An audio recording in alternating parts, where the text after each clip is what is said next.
오늘 이재명 대표가 그 언론 기자들한테 제가 채용 비리 그 소명을 못해서 정성평가 윤리 그 부분에 빵점을 받았다고 안타깝다고 이런 말씀을 하셔서 거기에 대한 자세한 얘기를 좀 하러 나왔습니다. 2014년도에 신한은행의 채용 비리가 언론화에 나온 적이 있습니다.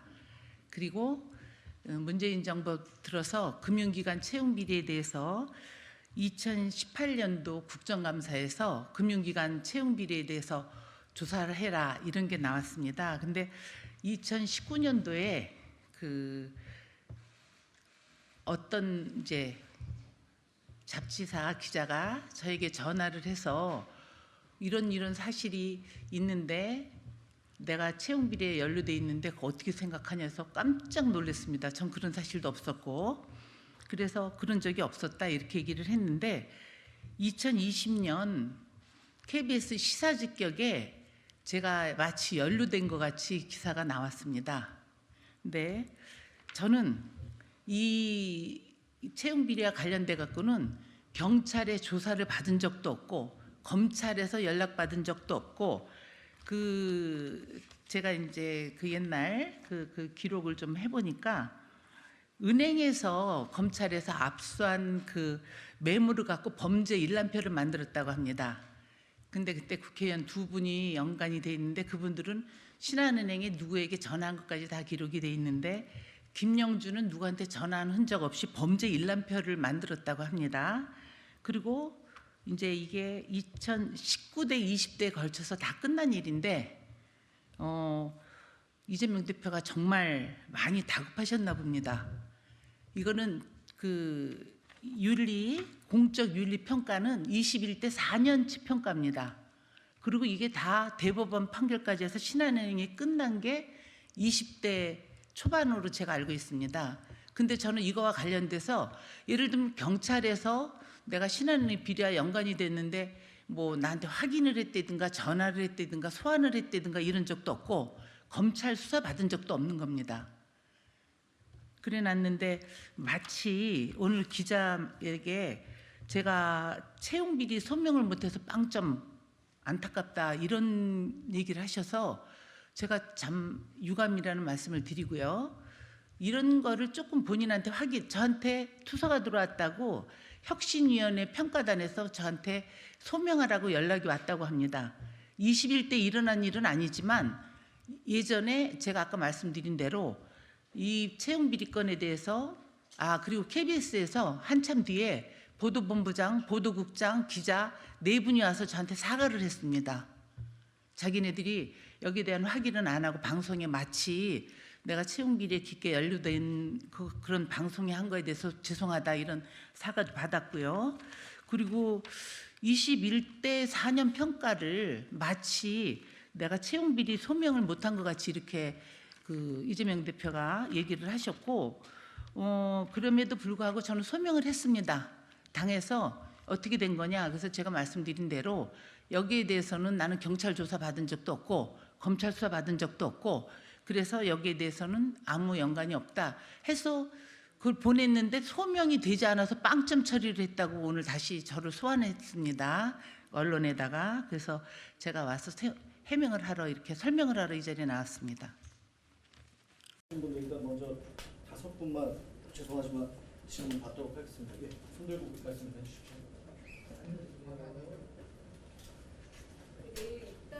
네, 그 얘기 질문하실 것 같은데 앞서 제가 얘기한 거 다 들으셨지만 이번에 그 우리 그 정성평가는 21대 4년 평가입니다.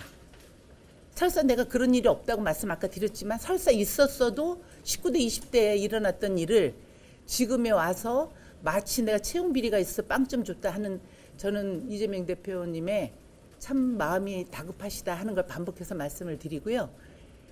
내일 입당하는 거요? 응? 네, 내일 입당하시는 걸로 알고 있는데 그렇게 되면 국회 부의장직을 내려놓으시는 당연히 내려놔야죠. 내일 국회 부의장 사퇴서까지 그 국회의장님한테 제출할 겁니다. 국회 부의장 사퇴서를 내면 본회의에서 전체 국회의원들이 표결 처리를 해서 그 정리를 해야 되기 때문에 아마 다음 본회의 열릴 때 아마 수리가 될 거라고 생각합니다.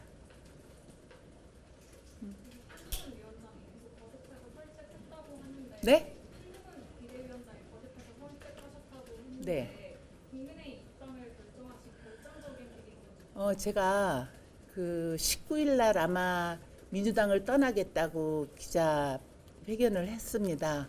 그때 탈당이라는 얘기를 하지 않고 떠나려고 이제 했는데 마치 기다렸다는 듯이 이틀 뒤에 영등포 갑을 전략지역으로 발표를 했습니다. 당에서. 근데 우리 당원 당규를 보면 그 위원장이 유고시, 그러니까 탈당을 했다든가 사법처리를 받았다든가 의원직을 상실했을 때 그 지역을 전략지역으로 할 수 있는데 저는 당시에 영등포갑 지역위원장 국회의원으로서 민주당을 탈당하지 않았었습니다. 그리고 그 탈당계는 제가 3월 1일 날 이틀 전에 냈기 때문에 마치 기다렸다는 듯이 전략지역으로 묶었고, 그리고 또 언론에 빵점, 아까 말한 뭐 공직윤리평가 빵점 받은 그런 거를 흘릴 때 제가 돌아갈 수 있는 다리를 당에서 끊어버렸다고 저는 생각을 합니다. 그럼에도 불구하고 제가 오늘째로 이틀 13일 됐는데 정말 많은 고심을 했습니다. 그 국내에 입당하시고 나서 총선 출마 관련해서 네. 갑으로 아직 제가 내일 입당한다고만 밝혔지 구체적인 얘기는 위원장하고 나눈 적이 없습니다. 노동계 이슈에서도 그렇고 다른 여러 가지 현안에 대해서 국민의힘과 다른 생각을 갖고 계신 걸로 아는데 저는요 이렇게 생각합니다. 민주당에 있어도 민주당하고 생각이 다르면 소신껏 얘기하는 게 국회의원이고요. 국민의힘에 있어도 국민의힘에서 그 당론과 소신이 다르면 충분히 얘기할 수 있다. 저는 이렇게 생각을 합니다. 그게 제가 얘기하는 진영 논리의 정치를 해서는 그 약간 벗어나려고 했던 것도 그런 이유입니다. 네, 그러면 국민의힘의 입장에서는 좀 어떤 정치를 더 하실지 그런 구체적으로 있어요. 제가 결정을 한 게 2월 29일 날 그 안에 이제 그 한동훈 위원장님하고 뭐 교류는 있었겠죠. 근데 제가 그 3월 1일 날 만나게 된 것도 내 마음에서는 어떤 그 한동훈 위원장께서 나한테 어떤 제안을 하는지, 그리고 또 어떤 정치할 생각을 갖고 있는 건지 그거를 제가 3월 1일 들었고요. 제가 페북에 올린 대로 그 내용 그대로 생각하시면 될 것 같습니다. 부장님 그 새로운 미래나 개혁신당이 아니라 국민의힘으로 가신 거는 그쪽과 좀 더 가깝기 때문이라고. 아니요, 전 그렇다고 생각은 안 하고요. 많은 고민을 좀 했습니다. 그러나 입법 활동을 하면서 여러 가지 이제 우리 지역 주민들, 저를 뽑아준 분들이 영등포갑 지역 주민들이고 또 지역 주민들에 의해서 제가 앞으로 정치를 결정을 해야 되는데 한 일주일 동안 많은 주민들하고 의견을 많이 나눴습니다. 예. 말씀 나누셨다고 해가지고요. 당적을 바꿔서 혹시 영등포갑에 나가게 되면은 지역 주민들 지지를 그대로 받을 수 있다고 생각하시나요? 예? 만약에 당을 바꿔서 같은 지역구에 나가게 되면 지지했던 지역민들이 그대로 지지를 그거는 제가 이제 만약에 영등포갑에 출마를 하면 영등포갑 주민들께 제가 앞으로 어떤 정치를 하겠습니다. 그런 거에 대해서 주민들께서 판단해서 선택해 주시겠죠. 네, 추가 질문 없으면서 마치도록 하겠습니다.